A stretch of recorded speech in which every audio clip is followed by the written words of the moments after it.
We're just outside of the Supreme Constitutional Court here in Cairo, and just a while ago, the new president of Egypt, Adli Mansour, was just sworn in. As you can see around me, security is tight. We have armored personnel carriers, soldiers, police officers, very tight security. It was just a year ago that former President Mohamed Morsi was sworn in this very building. And now the new president of Egypt was the head of this court, but now he's charged with an interim government to turn around Egypt's economy and provide security. He's going to bring together a cabinet which will be tasked with doing just that. But not everyone is happy with what's going on here today.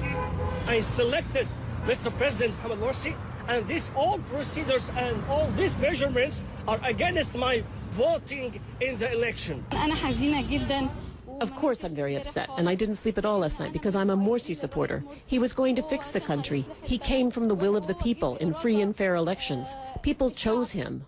Former President Mohamed Morsi supporters say what happened yesterday was a coup, that their democratically elected president was ousted in an illegitimate way. But there are many Egyptians who say what happened yesterday was a popular uprising and that the army facilitated the transfer. It is the will of the people. All the Egyptian people wanted that. The army doesn't have anything to do with it.